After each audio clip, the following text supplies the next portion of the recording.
Okay, so today is Saturday, September 30th, and I'm about to start Cosmic Fury. Now I know this came out yesterday, I just didn't have time to watch it yesterday because I had to actually go into work. Then by the time I got back, it was time for dinner. I haven't had time, but I thought it'd be fun to do like a vlog style thing where I watch each episode and give you kind of my thoughts at the end of every episode. Because remember when I used to do episode reviews back when it was airing on Nickelodeon?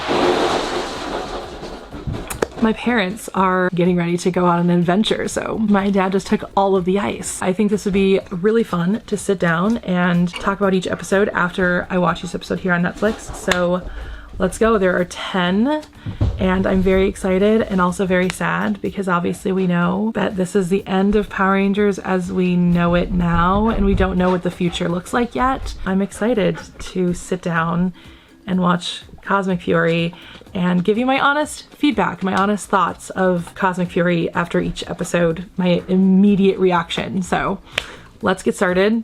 Episode 1, Lightning Strikes. Okay, episode 1 is done and I feel like a lot happened. There was a lot of exposition, which is not always a great thing. Exposition can make you feel a little off on a show, but I also understand that we really didn't have much of a choice but to have that exposition. But I feel like, especially, I mean, I know they shared the scene not too long ago, but they shared the scene where Amelia put her hand on Mick and showed the end of Dino Fury. That in particular felt really, first of all, really out of place because they were in the middle of a battle and it just felt very, very out of place to have kind of, hi, Apollo has some things to say apparently. Anyway, that did feel very out of place because they were in battle. It felt very weird to have that there. I feel like if they were gonna have that exposition, they should have had it in a different spot, but the whole episode was basically a battle. Like there was no real civilian time except for like the very, very end. And I understand wanting to put that at the beginning. So I feel like almost they should have had just a last season on Power Rangers thing instead of just jumping right into the battle. So that was the one thing that I wasn't the biggest fan of that episode.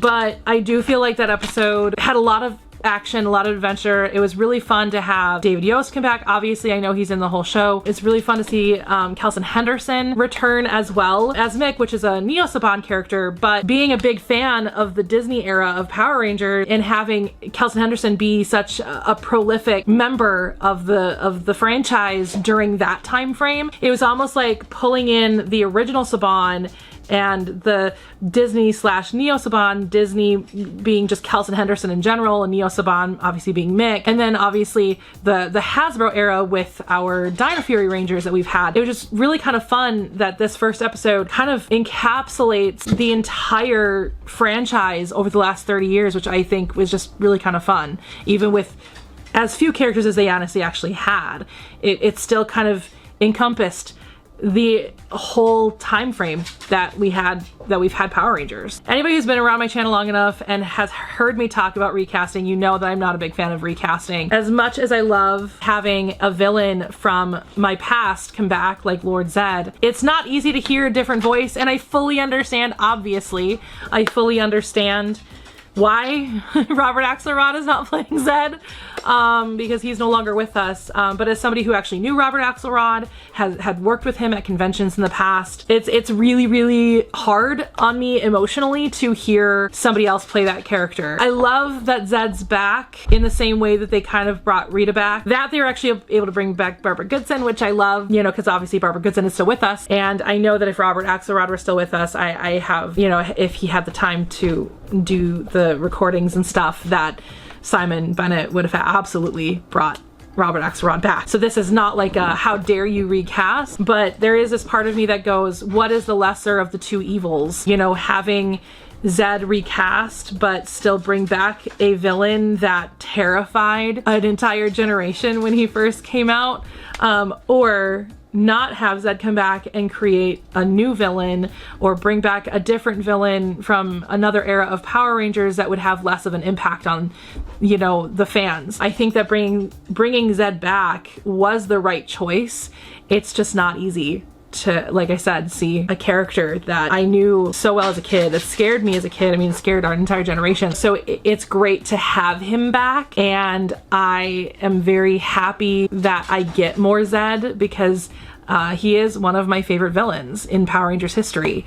But it is very emotionally difficult and will take a little bit of time for me to be okay with seeing him full-time. I'm guessing full-time. It's one thing for it to be an episode or two, but have him come back for a full 10 episode arc is not going to be easy for me. But all in all, the first episode was really, really great. A lot of really great action. I'm very excited to see where the storyline goes. I thought it was really clever the way that they were able to make Ollie evil and, you know, push Zato into place in space, and then have Mick come in as the Red Ninja Steel Ranger, which was a great throwback to the end, I think, of Ninja Steel season 1, I think, was when they made that whole thing.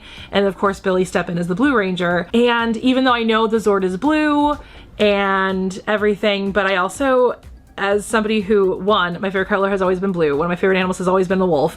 And during the ninja episodes of, you know, season 3 of Power Rangers, Billy had become my favorite character. To see him in a blue wolf Zord again made my heart just be very full and excited. And I don't know why that hit me the way that it did, but it hit me very hard in the feels, and I loved every second of it. It was just so good. There were a lot of things about this first episode that were really great. The one thing I am worried about going forward with this series, with this season of Power Rangers, is that because it is only 10 episodes, I worry that it's going to feel rushed. Given the fact that the 30th anniversary didn't feel super rushed, I do have faith that it won't feel rushed, but I do worry that it'll feel rushed. You know, what is normally twice, if not more. I mean, some Power Ranger seasons back in the day were 50 episodes long.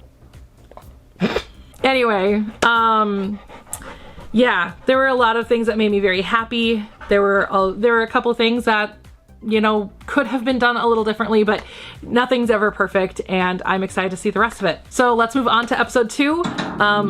Beyond Repair. It's starting. Bye! Okay, episode 2 is in the can. I don't know. Episode 2 is done. Even I forgot that Fern was in the base. Enough had happened between Javi getting Fern into the base and Fern revealing herself at the very, very end for me to go, oh god, that's right.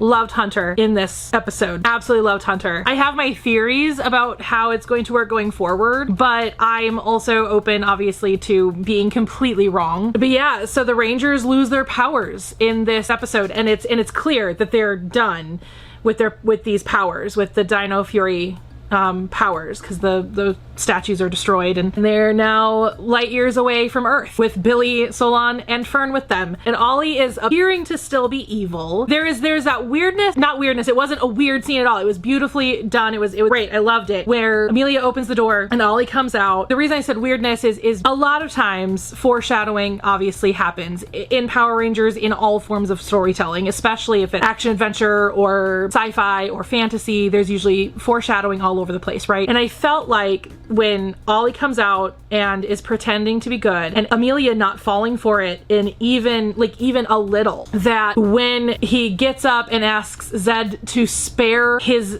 statue so that he can better serve Zed, it felt to me like, oh, I wonder if this is what it's leading up to. So I'm wondering if Ollie is faking it right now to get closer to Zed, but I don't know. And so, I mean, like I said, I'm watching these as I go, and I'm giving you my immediate thoughts upon being done with the episode. So I have no idea, but that's my current thought process, because why else would they have the Ollie, you're not a good actor, plus I can read your mind? I just think it's kind of interesting that they had that and then did the thing to try and purify his link to the Morphin Grid, and now all of a sudden he's still evil in a very similar fashion that he was with Amelia. I don't know. I'm very, very curious to see where this goes next. Oh, I'm so excited. This honestly has been really good so far, but that's not a huge surprise. I've really enjoyed this cast for the most part. There have been some minor things about this cast that kind of make me go, they could have had better direction at times, or,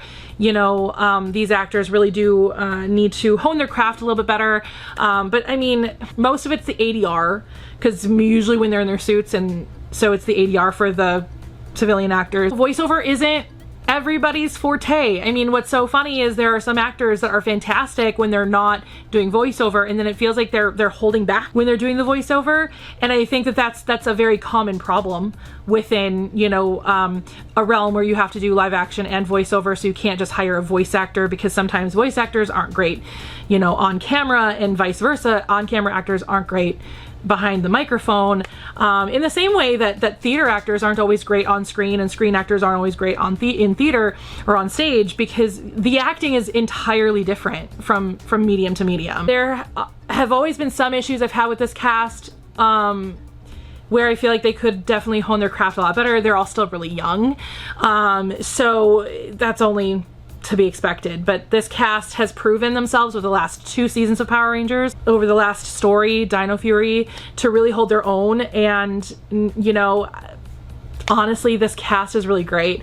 So I'm very excited to see where this goes, and I'm very excited to see how it concludes the story of Power Rangers as we know it. Yeah, so on to episode 3, Off Grid. Alright, episode 3 is done. We got our first look at the new suits, and quite frankly, they look amazing. They look great. I know there was a lot of question as to whether or not they would look good, and Simon and his team kept letting us know, hey, you're not seeing them in the way they're supposed to be seen in the show. I did really like how they were set up and how they reflected light and shadows and things like that. So honestly, the suits look good. I got a little teary-eyed when I saw Amelia realize she was the Red Ranger. I absolutely loved Billy saying that, you know, if the morphin grid sees you as the leader or as the Red Ranger, then it's meant to be that way, and I love that. That episode was really good. I feel like that episode was a lot of information. Like, it was trying to tell us more of the story than it was actually pushing the story along, if that makes sense. Obviously the story is going to continue now, because we're going to go hopefully find Zato. I'm sure there's going to be some issues there, but yeah, that was honestly a good episode. I really liked that one. Clearly Ollie is still evil, because he did go and trick his mom into getting that information from Mick, so obviously that is unfortunate. I am glad that Mick is going to be in this a little bit more than just like an episode. You know, obviously not a main character, but he's still going to be in it, just because I love Kelson Henderson, and I love every character that he has ever played. I can't think of a character, at least main or recurring character, that he's played that I don't like. You know, Boom and Phineas and Mick and just a whole bunch of really great characters he's played throughout the course of Power Rangers since it moved to New Zealand. And now that it's not going to be in New Zealand anymore, obviously Kelson Henderson will no longer be involved, so this will be the last of Kelson Henderson in this show, which makes me very, very sad. But yeah, I mean, this episode I think was very good. Again, a lot of information and building up to getting the new powers. I'm glad that Billy is the one who got to create the new powers. Just, I love anytime Billy's involved, and I liked that Billy off camera talked about the fact that he had lost powers over his time as being a Power Ranger, and the only thing you hear from it was, and then I was a blue ninja wolf, and Solon was like, that's a downgrade from a dinosaur. I loved that. Honestly, this was a good episode. I enjoyed it. I was kind of surprised when it came to an end, even though I guess it should make sense, because it's not like it was a short episode or anything. It was a normal size episode, but I was not like at any point going, oh, this is kind of a long episode. You know, I kind of was just into it and enjoying it. Anyway, on to the next one. I do have a theory of what's gonna happen in the end, or at least close to the end. I have a theory, and not that anything was spoiled for me, but I do know one thing was trending on Twitter, and it was the thing that I was thinking before I saw the possibility of it trending on Twitter. So let's see if my theory is correct. And my theory, of course, is ever since the 30th, I have thought that they are going to do something to bring Zordon back.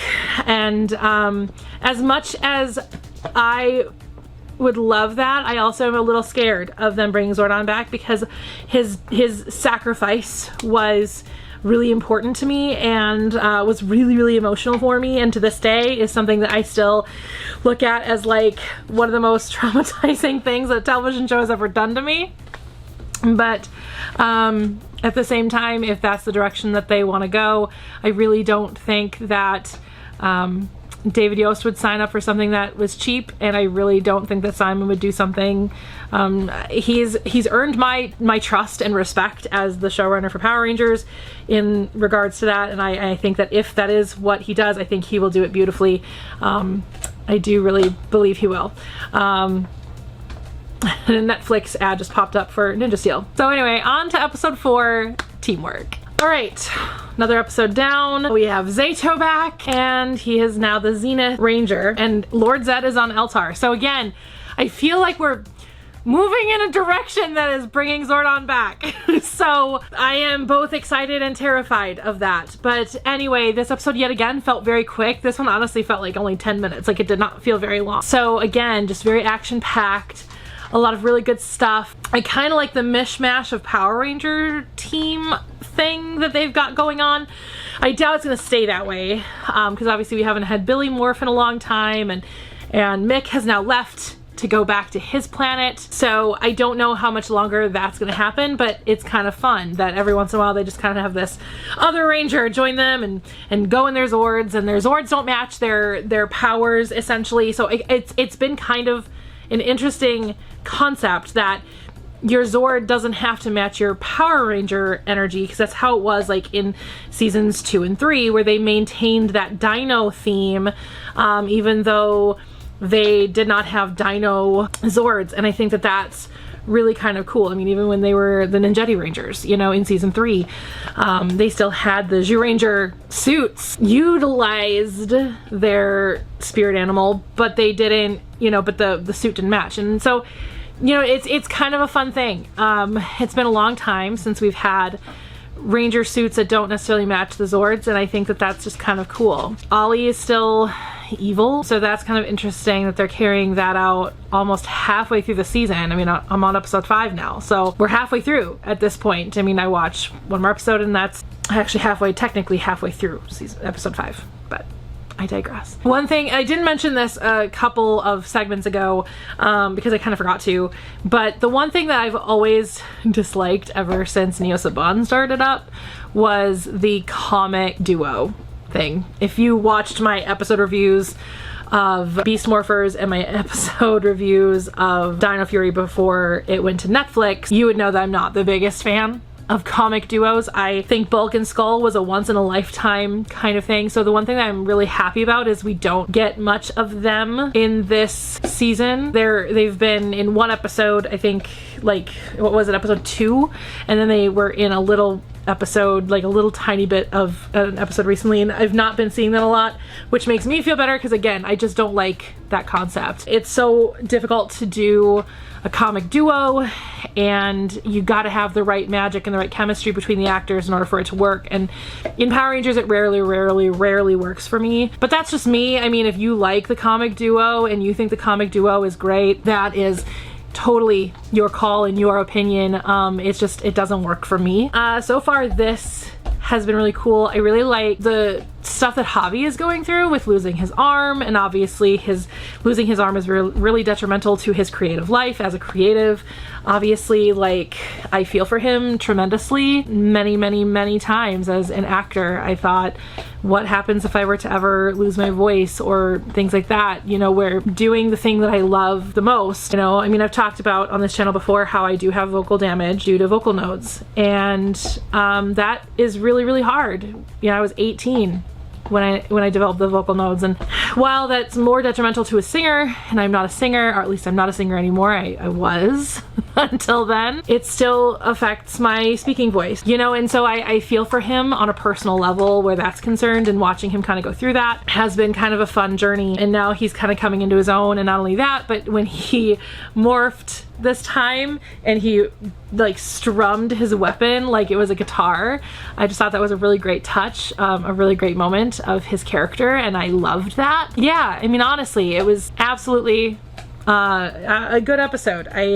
I feel like these episodes are going by very quickly, and I think the biggest reason for that is because it's so action-packed. There's so much happening. But yeah, I've been really enjoying it so far. I'm not like, ugh, this is not good. I mean, are there moments that I wish I could jump in and give my 2 cents? Absolutely there are, but quite frankly, it feels just as solid as Dino Fury feels at this point. Now I'm at the point where I just want to know how it ends, but I also don't want to know how it ends because I don't want it to be over. So I'm kind of at that weird spot, but I think I'm gonna watch another episode, so let's go ahead and do that. So episode number 5, Rock Out. Let's go. Another one that just felt very quick. Couple things I forgot to mention in my last sequence. New opening, obviously, because we have the new Howers and Amelia is no longer the Pink Ranger and Zato is no longer the Red Ranger. So that was pretty fun. Also, I forgot to mention Ollie's new suit, his Evil Ranger suit. That looks amazing. That's probably my favorite new suit in this season so far. I absolutely love it. I mean, I know I've seen Ollie's good Power Ranger suit, and I've also seen Fern's Power Ranger suit as well. So safe to say Ollie's is my favorite. Ollie's Evil Ranger suit is my favorite. It's absolutely cool, beautiful, love it. Yeah, that episode was good. We got a new Zord, a purple Zord, a dragon Zord. Fern got to get her first taste of superhero-ness. She's not morphing yet, but she still got to go out on a trip with the Rangers, which was absolutely fantastic. I think the overprotectiveness of Izzy is okay, but I feel like if they keep doing it, it's gonna feel like too much, you know?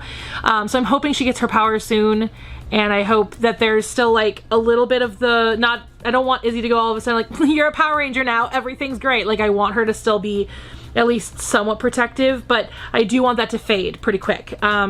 Because if that doesn't fade, it's going to be, like I said, just a lot. That's what I'm hoping for going forward. I'm excited to see where this is gonna go.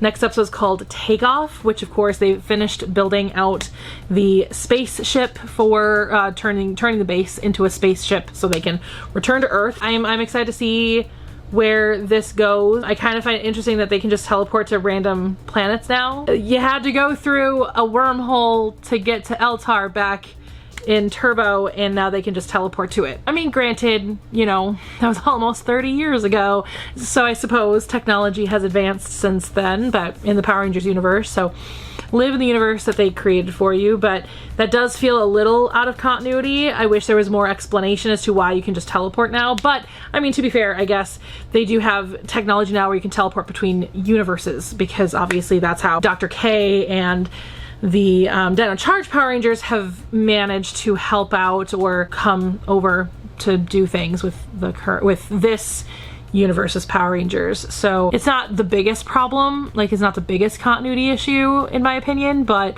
I do want to make a note of it, of that particular piece of continuity that has not yet been explained. Like, they've not been able to be like, yeah, well, teleportation has just gotten to be really, really great. And if that's the case, then why can't they teleport back to Earth from Eridus, you know what I mean? Like, there are just elements of it that do feel pretty out of continuity or not explained very well. So I do want to make note of that going forward. Just a couple of, you know, little things that probably were oversights because they were working on the bigger picture versus those little pieces that should have been included in the final product. But again, I'm not going to hate on that too much because it's not that big of an issue considering we live in a universe where people can breathe in space, or breathe on the moon specifically. So I'm not too worried about it because obviously this is a different universe than what we live in, and teleportation actually exists in that universe. So like I said, I'm not gonna get too cranky about it, but just something I wanted to mention. Okay, on to the next one, episode 6, Takeoff. Fair warning, my dog's gonna be very lovey-dovey because he's been very lovey-dovey during this episode. So that episode was really good. Fern morphed, love that. I love that her power comes from Solon, which was beautiful, and my slight fear of how Izzy was gonna handle it came true. And that was, all of a sudden she's just like, yeah, you're a Power Ranger now. You know, with how protective she was of Fern when Fern was just a civilian, I feel like she would have some trepidation of Fern being a Power Ranger, even though, you know, obviously the powers are there to protect her, and Izzy knows, you know, what it feels like to be a Power Ranger. So maybe that's fine. I don't know. But I did like the moment of them talking and Izzy essentially kind of apologizing for being overprotective of Fern. So I do appreciate that for sure. I was wondering, Ollie's still evil. We only have 4 episodes left, so I'm very confused. Ollie has been evil pretty much this entire time. Oh my god, Heckle is back, which I think I saw stuff about Heckle being back already anyway during the promotional stuff. So that's pretty fun, but it's fun to see him back in action. So now we're pulling in another universe of Power Rangers, much like you know, in Beast Morphers, where we pulled in the RPM universe with Dr. K. So I love that. I'm very, very excited to see what Heckle's gonna do. I think Heckle morphs as well, if I'm not totally mistaken. I think I remember seeing Heckle morphing, which is interesting. But they did talk about the inside person, which for a second I thought, okay, maybe Ollie is pretending and he's the inside guy. But then I saw the pictures with Heckle and I realized, oh, that's the inside guy, obviously. So that's gonna be interesting going forward. This storyline is actually really great. I feel like this is just one long movie instead of it being like an episodic series, you know, because there is no like true monster of the week, if you will. It's not like your normal Power Rangers format. So this does feel like one big long movie, and I've really been enjoying it so far. So I'm very excited to see where this goes, how this ends, and we're gonna start building up to the end, I'm guessing pretty quick here, because we've only got 4 episodes left. So let's watch them, I guess. So on to episode 7, Operation Seasoning. Yeah, there are only 3 episodes left. So episode 7 was good. We got Heckle morphing. As I said, I really like the mishmash of Power Rangers helping. So it'd be, like I said, really, really, really fun if we could have some more mishmash of Power Rangers. I mean, even if the actors didn't come to New Zealand, obviously, it'd still be fun to see, you know, almost like in the vein of Legendary Battle. It'd be really fun to see just a bunch of Rangers fighting again, and who knows, maybe that is the idea of the end. We were given the news that Zato is living on borrowed time because the Morphin masters magic, so who knows what's gonna happen to Zato in the end. I mean, they might end it with Zato dying for good. But yeah, this episode was really good. Fern got to do her first Zord battle, which obviously is really fun. Like I said, I'm not super thrilled that all of a sudden now Izzy is just like super supportive when she was like super protective before. I just, the switch just doesn't work for me entirely. But at the same time, I'm just going along for the ride. We haven't seen Ollie in a minute, so I don't remember if we saw him at all in this episode, actually. But I see his name in the synopsis for the 7th episode, or sorry, 8th episode. So he's clearly coming back and hopefully obviously made good again. It looks like that is the plan based on the synopsis that I'm not really reading, but have just noticed a couple of things about it. So yeah, so I'm very excited to see what is next. Oh gosh, this has been a really fun ride so far. Like I said, it feels like one big movie, like one just super long movie, which I guess is how a mini-series should be. But you know, I don't know, I'm enjoying it. I'm definitely enjoying it. They're giving Billy plenty to do. Like, they're not just going, here you go, fans of Mighty Morphin, or you know, the kids that were, the adults that were kids when the show first aired 30 years ago, like myself. Apollo makes another appearance. Come here, you wanna come into the camera? There you go. Excuse me, Apollo, you're a good boy. Mwah. They are definitely giving him a lot to play with, so that's really fun. Yeah, he's got some morphing time in. He still helps with Zord fights every once in a while. Honestly, this, like I said, has been a really fun ride, so it'll be really interesting to see what happens going forward and getting Ollie back and getting him his Cosmic Fury powers. Next time you see me, I will have watched episode 8, Switching Sides. So, see you then. Okay. Another episode down, 2 more to go. I'm so scared of how it's gonna end. Okay, so this one we have Mucus and Slither back, but they're good guys now, and they tried to save Ollie, and it apparently did not work. There's only 2 episodes left, and Ollie is still evil, so I'm confused, but we're getting there. We're getting towards the end, and I'm excited. I think that was pretty much it as far as like the big stuff, you know, that's happening in these episodes. Ollie's still evil, and we had the return of Mucus and Slither, and they're helping all the Rangers, so that's great. Everybody now knows that Zato may not last forever, or that he's living on borrowed time, essentially, so he did share that with the rest of the team, and they all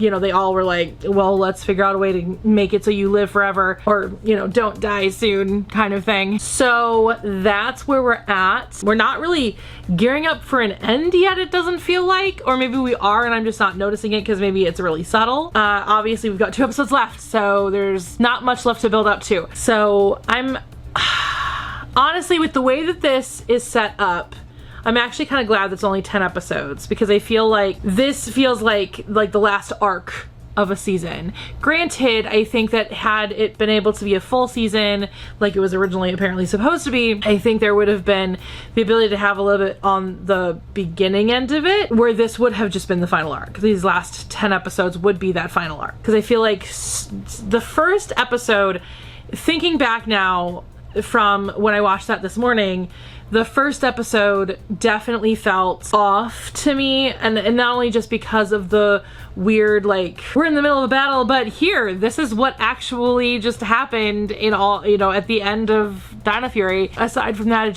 it felt a little off, like it feels a little weird for it to start in the middle of a battle. It just felt kind of rushed. I feel like there was so much more that was supposed to be towards the beginning that they ended up having to cut for this shorter season. So anyway, not that it's bad, it's not. I actually really like it. It's still very on par with Dino Fury, which is, in my opinion, a really great season. And I feel like this is just a continuation of that, which it really is. So I feel like Cosmic Fury and Dino Fury are kind of just the same thing still in my head. It's honestly really good so far. So I'm excited to see how it ends. 2 more episodes and then it's time to really sit on it and gather my thoughts. So episode 9, Master Plan. Okay, that was a lot. Okay, so Zeto's gone. Ion apparently went with him. Ollie's good and morphed into the blue Cosmic Fury Power Ranger. Was tricking Zed since they destroyed his statue, and then Zed became a Morphin Master, and then the Rangers were losing, only to have the rich lady come back, I can't think of her name, come back and capture Zed and the Rangers to basically do the Z-Wave again, only just in reverse. You guys, my theory that Zordon's coming back is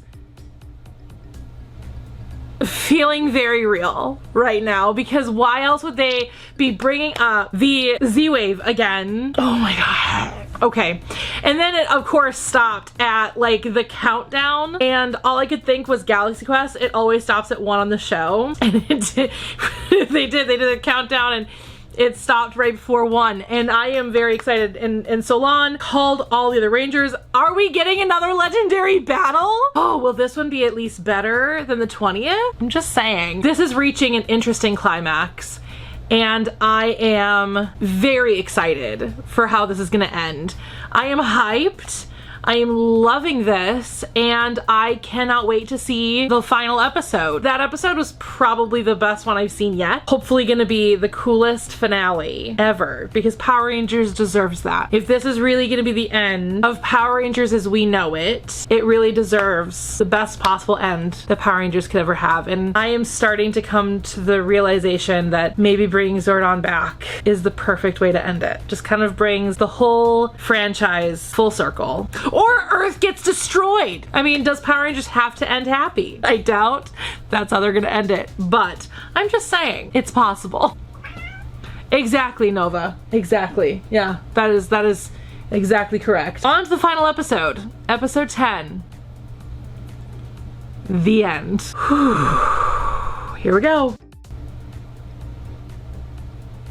Okay, that didn't feel like the end though. I mean, it did. Like, there was definitely a conclusion. And Zordon was there, but it wasn't the Zordon we all know. But Billy is left in the same place that he was left at the end of the 30th, which is Zordon's still possibly out there.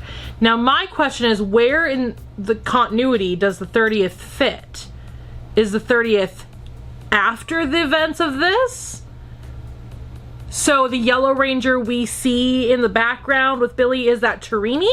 Or is this after the events of the 30th, and that's Min? It was never made clear. Considering the fact that he was trying to get Zordon back in the 30th, and I don't remember that being a thing in this, I'm wondering if the 30th in continuity is after this happens. But again, we're left in that same place of me going, but what is the resolution of whether or not Zordon could come back? That didn't feel like an end. That felt like the end of a season with the possibility of a continuation. This didn't feel like the end. Now, I know that nobody really knows what's happening next with the series, except for maybe Hasbro, but I don't even think Hasbro knows. What?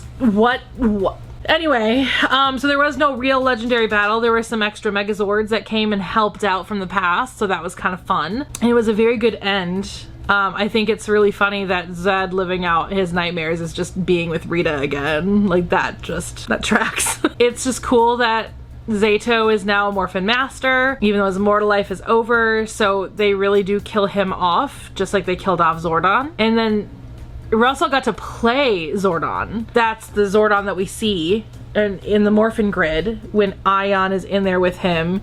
He's got the bright blue eyes, and I was thinking when they were talking, I was like, is this gonna be Zordon and they can pull him out and bring him back? And then I was like, maybe not. And then all of a sudden he said, there are things I used to say in times like these, and that's may the power protect you. And I freaked out, scaring my animals, by the way. That didn't feel like an end. I mean, but I'm very satisfied with the way it ended. Like, as far as a season of Power Rangers ending, that was a beautiful way to end the season. We're just left in the same place we were at the end of the 30th, which is Billy going, can I bring Zordon back? The way that it feels like in continuity, the 30th would be after the events of this. That he would go out and try to bring Zordon back now because he was made aware that there's the possibility of it at all. Because it seemed like in the very end, it didn't seem like he was at all clear that it was possible, that the idea of Zordon being touchable or being reachable was it all possible, and clearly in the 30th he feels like it is in Once and Always. So yeah, I think I'm at a point where I'm feeling like, after just kind of processing it here, because I literally just turned it off, I like watched all the way through the credits to see if there was something else, and there wasn't. And then I turned on my camera. I didn't have time to really process it, but now thinking about it, I've processed it enough now, I think, that yeah, it absolutely, the events of the 30th, Once and Always, are after this. So this happens, and then Once and Always happens, means that there's gotta be more, question mark? I'm confused. But I mean, again, I'm not in a bad way at all. Like, I'm just like, this was supposed to be the end, and it didn't feel like the end. There was no resolution on whether or not Zordon can come back. But now I'm feeling like I said, I've processed it enough that clearly this is before the events of Once and Always, so now Once and Always takes place. But what about the resolution of, can we bring Zordon back? Or is it up to the fans to decide whether or not Billy can do it? I mean, if anybody could do it, Billy could do it. At least now I know why Zordon was trending on Twitter. That was a good end. Like, that was really good. I kind of wish it would have been more Legendary Battle-esque. I understand that that would have cost a lot of money because, you know, the whole reason why Legendary Battle was so poorly done was because it was Sentai footage. And, I mean, there was a lot of reasons why Legendary Battle. I mean, there's a whole video. I'll link it right here. There's a whole video that I made as to why Legendary Battle was literally the worst thing. But I digress. Wow, what a way to end my birthday month. I mean, it was a very good end. I was very happy with it. I was very impressed with all of it. I mean, were there issues? Sure. When aren't there issues? Nothing's perfect. 30 years of my life have been spent watching this franchise off and on. I mean, I did stop here and there. I have now seen all the seasons, but 30 years of my life has been spent with this series, and it means the world to me, and to think that it's over is really hard to come to terms with. But anyway, I'm going to sleep on this. I'm going to think about it a lot, and I think I want to gather some thoughts and give kind of a final overall feeling of how I felt about it. But yeah, I mean, all in all, I'm satisfied, but also want more. So give me more. Give me some resolution on this whole can Zordon come back thing. I want more resolution on that for sure. That's all I've got for you today.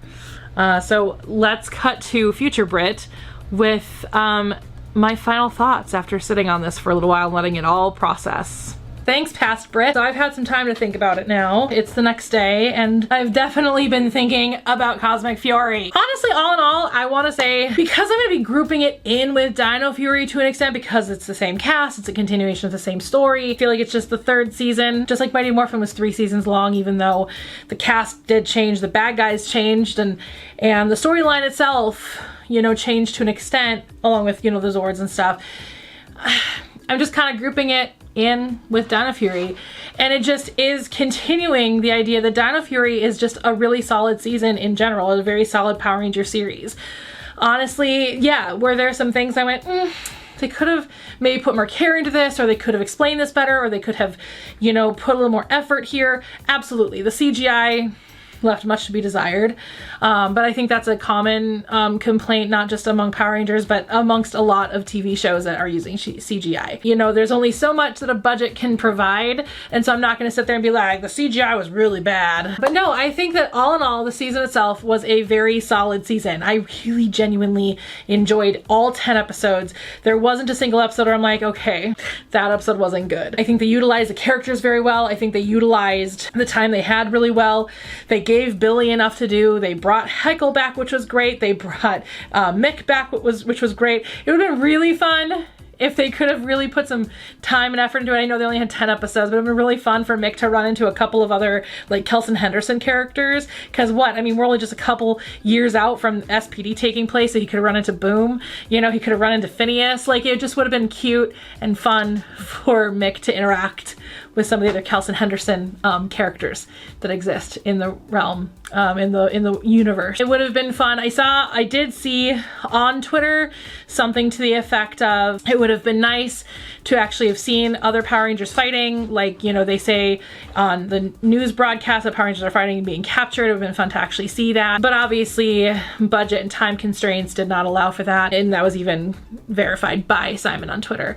Another thing that Simon did verify is that this was the correct order, that it is Once and Always and then Cosmic Fury. That was something that I was thinking about yesterday, and then literally just like an hour later on Twitter, I saw another tweet asking that very question, and Simon did verify that it goes Once and Always and then Cosmic Fury. So I kind of find that interesting. I think that all in all, I really did enjoy it. It was a very good season. I think that it's a better season since Disney hasn't owned it, because as you guys know, I'm a big Disney Power Rangers fan. I love pretty much all the seasons that came out of Disney. They're really high up there for me. I have not loved Power Rangers like I did during the Disney seasons as much, because ever since Saban took back over with Neo Saban, and I do have to admit, since Hasbro's taken over, I do feel like the storylines have been really great, and I think that is a huge part of that is because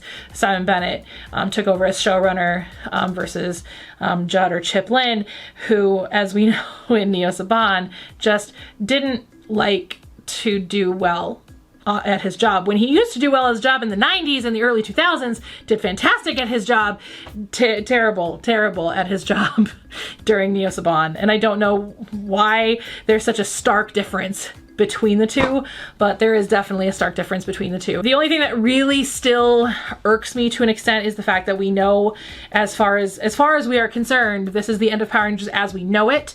That Power Rangers will likely continue in a different fashion going forward, but this is the end as far as we know it, and we were left on somewhat of a cliffhanger of those of us who have been around since the beginning and have walked through the Zordon era in real time and watched Zordon die in real time, and we're deeply traumatized by it.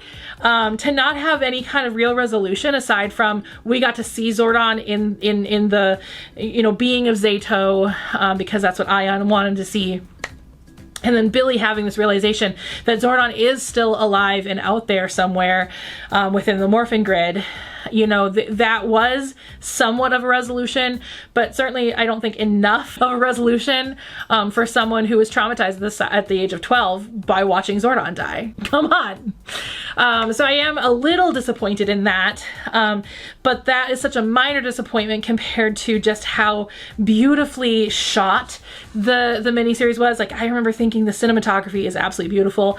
You know, CGI left much to be desired, but that is not the fault of production. That's the fault of Hasbro providing enough funds to actually get good CGI. This miniseries, this 10 episodes of Cosmic Fury, did well with the time constraints that they had, as well as did well with the budget that they had. I think Dino Fury as a whole, now that I've seen the whole thing, you know, Dino Fury season 1, season 2, and Cosmic Fury, is a really solid season, a really solid series of Power Rangers, and I think that it will go down in history as one of the best, in my opinion. Minus some, you know, again, some issues with continuity and some issues with CGI and some, just a few moments where I was like, you know, there could have been better explanation here, there could have been better continuity here.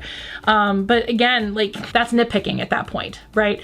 The acting was good, you know, aside from a couple of issues with the voiceover stuff, with the ADR aspect of it. But I mean, the acting was good, the writing was good, all of it was great. And hats off to the cast and crew of Diana Fury and Cosmic Fury for having to shoulder the idea that this was the final series of Power Rangers as we know it. You did a great job shouldering it. And Hunter, if you ever see this, thank you for making a childhood dream of mine come true by seeing a red girl Power Ranger, because I always wanted to be the Red Ranger growing up, and because I don't like pink and I'm not a big fan of yellow either, and because those were my only options as a kid. Those were my only options because I was in high school by the time Tori came around. I mean, I guess I had the white Alien Ranger, but that was such a short-lived thing. It was just really great. I'm tearing up right now thinking about it, but I teared up as I saw her morph for the first time as the Red Ranger, and I had seen images of her in red and stuff, obviously in the red suit and everything, but actually seeing it come to life really made the kid in me who wanted so badly to be the leader of the Power Rangers, wanted so badly to be the Red Ranger, actually get to see it happen. So thank you, Simon, for that, and thank you, Hunter, for playing that so well. Yeah, honestly, this was such a great 10 episodes, and hats off to the cast and crew for shouldering the final moments of Power Rangers as we know it. So we don't know what the future looks like. Hopefully the future is bright, and hopefully the future is exciting and new. But as far as the campy Super Sentai Power Rangers comes to an end, my heart is hurting in the same way that it hurt at the end of the Zordon era, thinking that was the end of Power Rangers. I'm kind of in that same place emotionally, but this time I know it's the end as we know it, at least of Power Rangers as we know Power Rangers. It's hard to see an era come to an end, a 30-year era come to an end. I've spent 30 years with this franchise, and I hope there's many more years to come with whatever Hasbro decides to with it next. So until then, enjoy a nice little blooper as I had trouble remembering and saying the name of one of the episodes. But yeah, eventually you'll see videos pop up. I'm gonna go ahead and give you my story of how I got into Power Rangers and how I got back into Power Rangers as an adult. And then over here, I'll go ahead and give you my favorite rankings of, my favorite rankings as it was filmed back then of all Power Ranger seasons in a tier list. And now that it is over, I am expecting to go ahead and redo all my rankings, seasons, colors of Power Rangers, mentors, and all of that. Now that we are done and we've tied a bow on this version of Power Rangers. Thank you, Power Rangers, for everything. I'll see y'all next time. Bye. So on to episode 7, Operation Seasoning. Okay, so on to episode 7, Operation, not operational. Okay. So on to episode 7, Operation Seasoning. I can't remember the name of this episode. I don't want to look at the TV, I want to look at the lens. Okay. Operation Seasoning. Got this. Okay.